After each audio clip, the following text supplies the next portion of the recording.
So here's the basic inventory setup. As you can see, the most important thing in there is the Lanny spear. It just has a basic P6 on it, and really everything else is just food that you might need, might not need. Adren potions, luck ring, overloads, all that. Next we have our actual gear. So it's all the tier 90 tank armor. It's the Zuck cape. It can be the normal one or the hybrid one. I'm literally camping laceration boots for the whole fight. If you want to switch boots, you can do that as well. And I'm not using an Essence and Finale. I'm just using the Blood Fury necklace, the Jas book, and none of it is augmented. None of it has perks or anything. I'm gonna lie real quick. I will say my top has Relentless 5. That is the only perk I have, because if you're not going to have any perks or anything, Relentless is the only important one for necromancy, just to potentially help with adrenaline. But besides that, I've got nothing on anything. So back to the kill. As you can see, not even the weapons are augmented or anything. So you get your adrenaline, you're going to join up and you're going to surge once, and that's going to kind of put you at the starting area, and then you're going to summon everything, and after you summon everything, make sure you command your ghost. That's going to be a lot of the damage.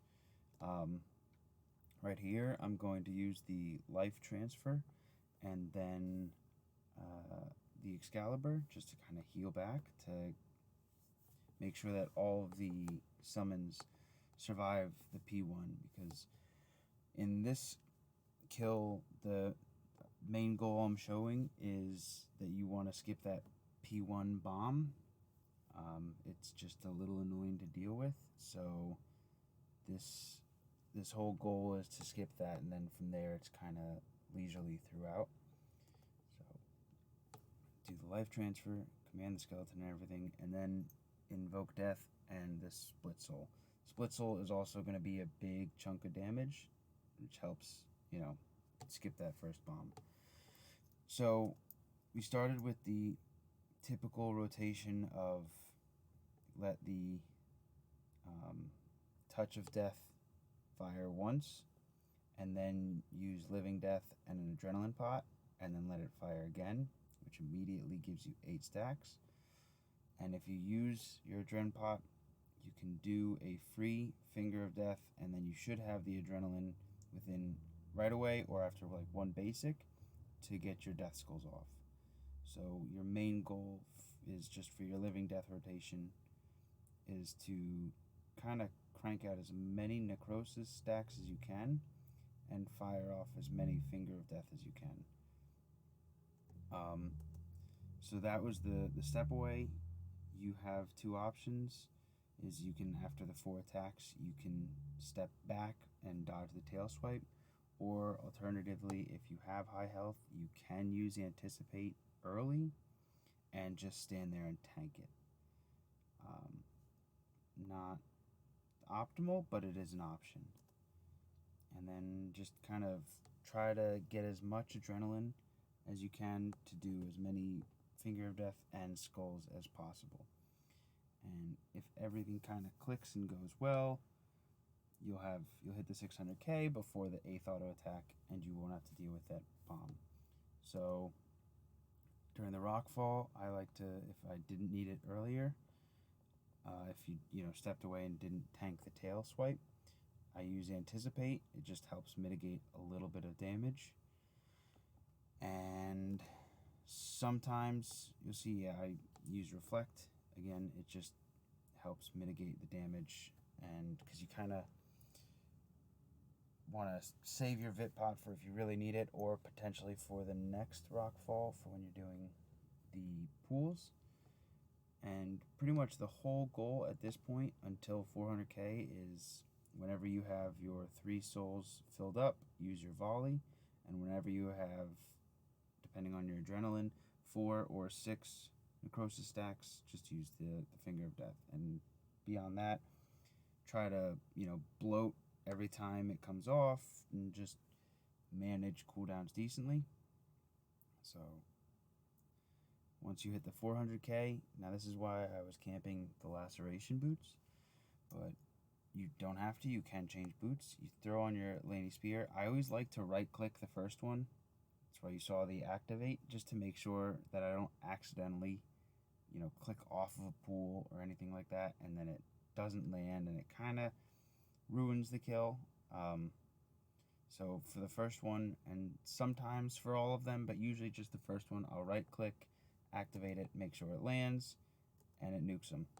So once that happens, that's also why, throughout the whole start of the fight, I was walking further and further away from Raksha, is because now Raksha's super far away, and the character is not kind of blocking the screen, because I've had it multiple times where I'll accidentally, think I'm clicking on a pool, Raksha will spin, and I'll accidentally click on Raksha's tail or some stupid crap, and it, again, throws off the whole kill.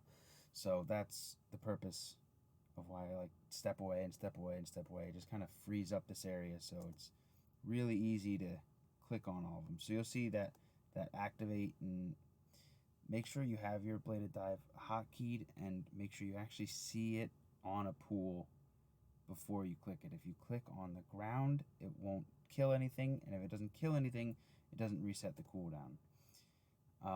I didn't have the melee prayers up. I didn't have anything like that, and it still killed pretty much all but one of the pools, and that is just with the bare bones perks on the spear. In the next clip you'll see, but I changed the bars around a little bit to have the melee prayer up, and if you have just the tier 95, not the codex, not the expensive one, just the free high-end melee prayer along with the spear, it kills all the pools as long as your timing's all right. So it's super basic, super easy, and it's not nearly as difficult as it seems when you first start off. Another cool thing, which you'll see I did now, is once you finish killing the pools, if you don't click on Raksha or the little voidling, you don't have a target because you just killed everything that you were targeting. So you can re-equip your lantern and your weapon, and you can summon your ghost for free.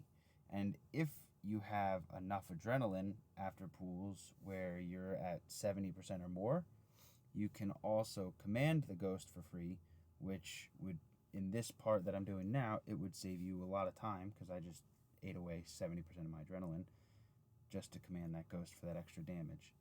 So something to think about. And if you don't have the 70%, but you at least have 50%, you can summon a free zombie.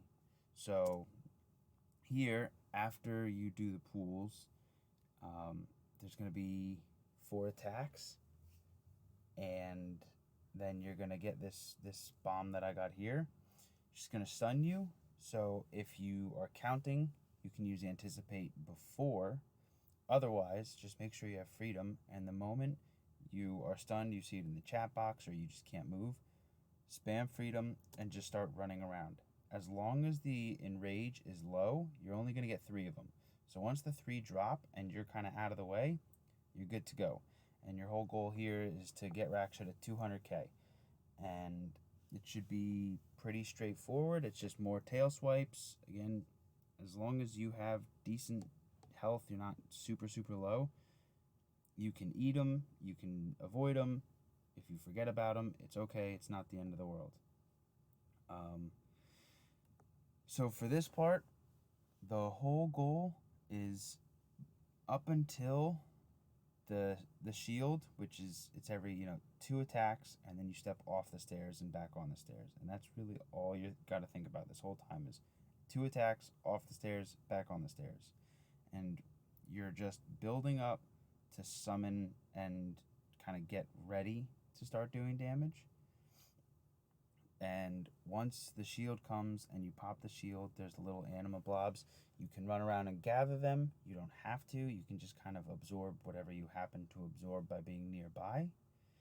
and then you're just gonna do as much damage as you can. It's at that point, it's slow and steady is fine. There's really no rush or anything. It's just count 2 attacks, click off the stairs, do some damage, do some abilities, and back on the stairs. And that's all you're doing this whole time. And however long it takes, it takes.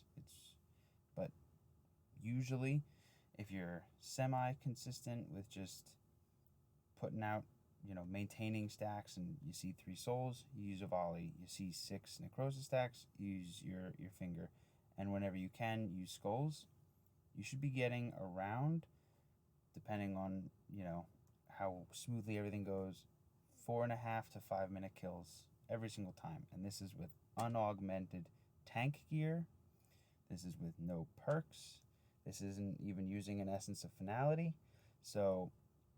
And this is using a Hellhound. If you're comfortable with doing some more prayer flicks, because 95% of this fight I was just camping Soul Split.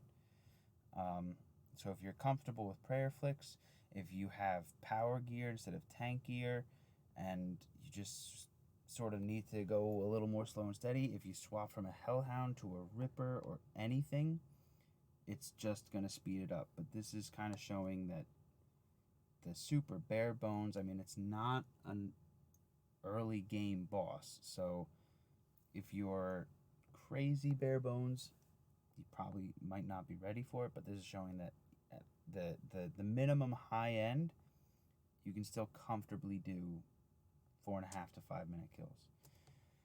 So I'm just going to mention a couple things before this kill starts, and then just let it ride and let you guys watch. But you'll notice that I changed my bar here to show that it's grayed out, but this is actually the Lanny Spear, and this is the tier 95 melee prayer. So now when the pool comes around, you just click that and then click that, and it swaps your prayer and it swaps your weapon. You don't have to try to hunt it down in your inventory or anything like that. And by doing that, you'll kill the pools every single time. That'll literally be the damage you need to hit that 1,000 damage on all of them. So that's the one change. And then also in this kill, I purposely posted it because I screwed up a little bit and I kind of missed my adrenaline pot and I made a couple mistakes. I didn't skip the P1 bomb, but it's not a big deal. You just move out of the way, make sure you have freedom, or anticipate, or you're just ready to, if you don't feel yourself hitting that 600k, that you're ready to deal with that. But as long as you just are prepared for it and you move out of the way, it's really not a big deal. So with that said, I'm just going to let this kill ride, and hopefully you can follow along. I tried to manually click a lot of stuff so you can just watch the mouse and follow along that way. And with that said, best of luck with your Raksha kills.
you.